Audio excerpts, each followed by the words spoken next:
in opposition to this absurd, extreme grab bag of an amendment. In order to achieve some ideological wins, we are trading $200 million cut in military construction.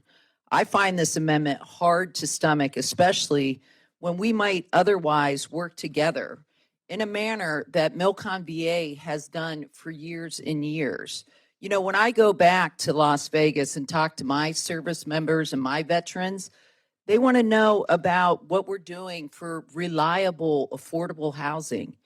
They want to know how we're going to improve medical care, especially access to mental health care.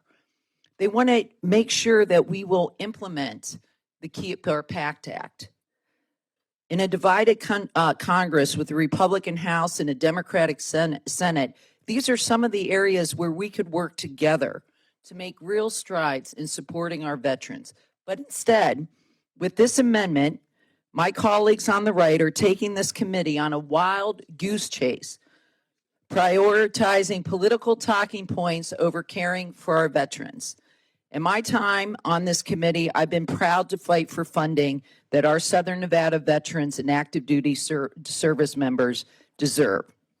Do I ever wish we could go back to discussing child care options for parents and families at Nellis, Creech, and other bases all across the country, to ensuring housing for those who deserve a roof over their head, but struggle to afford it while serving our country.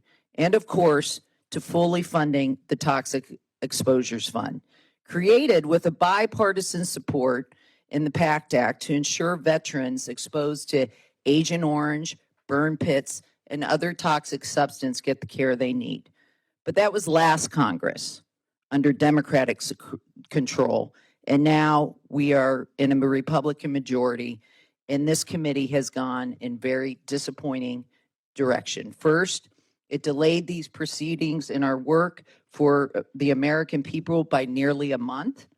Then it held veterans' benefits hostage, threatening to spiral our country into default.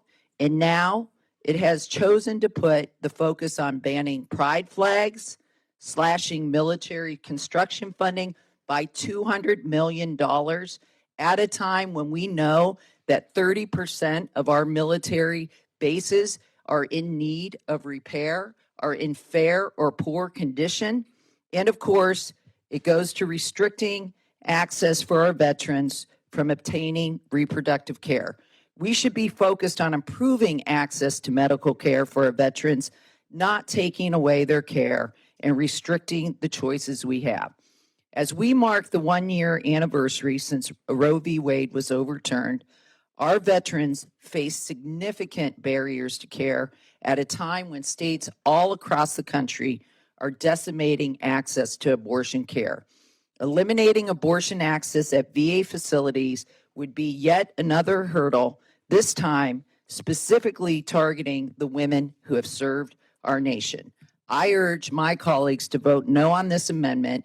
Instead, let's get to work at it, actually giving our service members, military families, and veterans the support they need.